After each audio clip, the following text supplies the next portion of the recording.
Oh my goodness! Hey guys, what's up and what's going down? Stephen Curry just got crossed up, down to the floor, fallen, looking silly. That was a beautiful intro. Whew!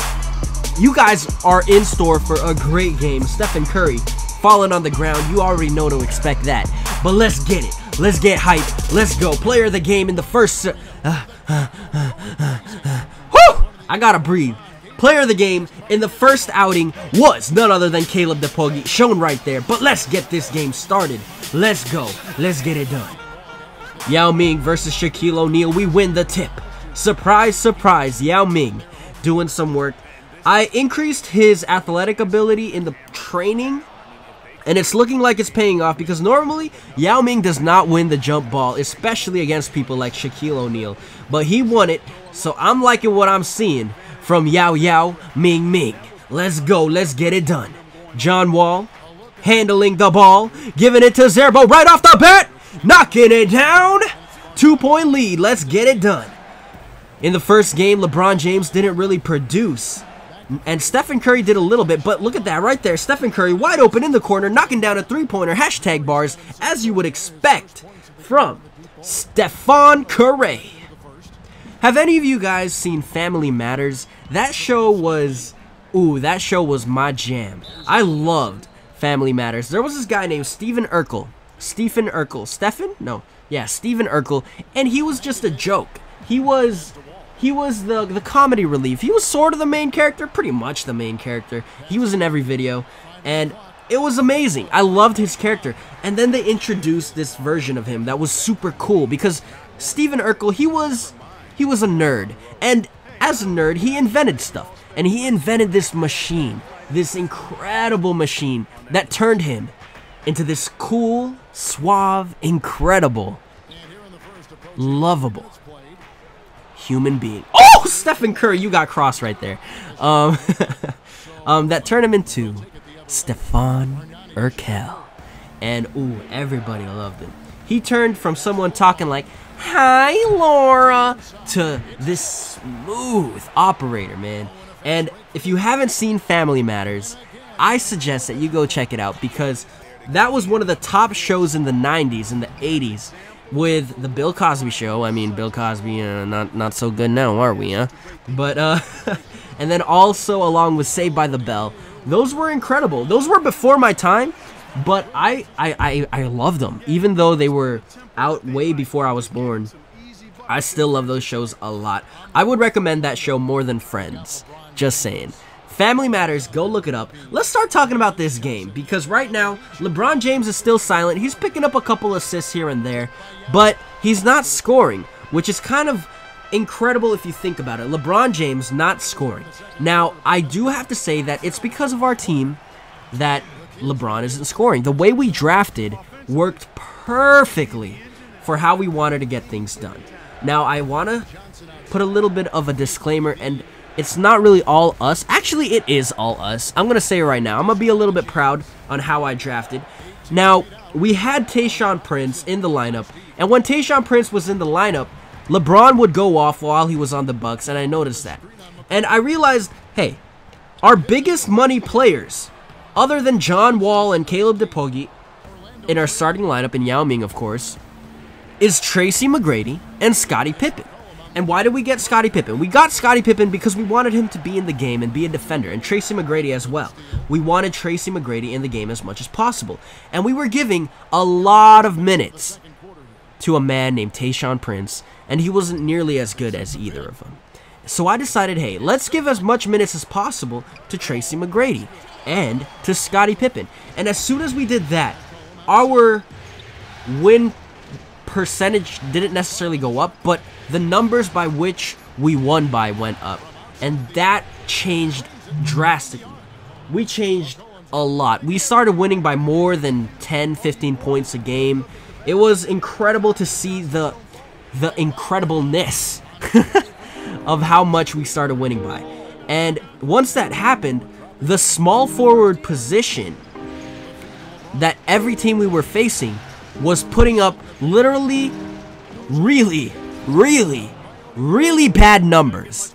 And that includes people like LeBron James. LeBron so far has not scored over double digits in our 6-minute quarters at all. And oh shoot, hey, Chris Move just uploaded a video. Lonzo Ball, screenshot and ratings, baby. Let's see how that do. I want to see how much Lonzo Ball's ratings are, you know? Like, I want to see his ratings. Because he did average well, he didn't average a triple-double. He did get a couple triple-doubles in Summer League. He had a horrible outing in his first one. But I want to see what his rating actually is. If it's not an 80 overall, I'm going to be a little bit disappointed. Because he actually produced in the Summer League. So based on what we've seen so far, I don't think he should be below an 80. Markelle Fultz, I don't know, maybe a 79, maybe a 78.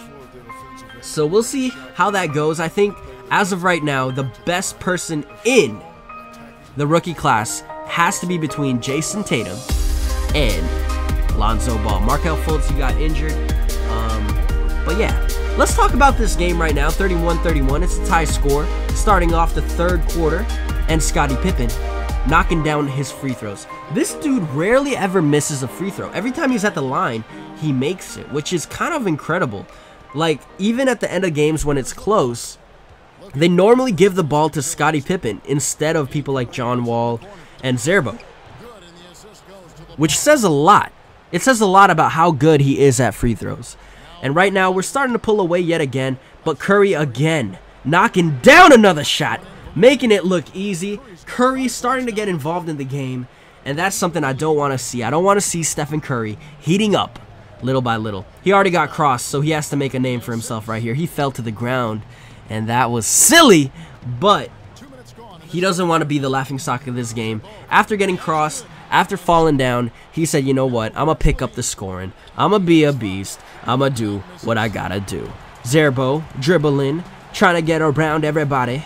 Finding Depogi for 3, knocking it down, splashing it home. It's a 5-point lead.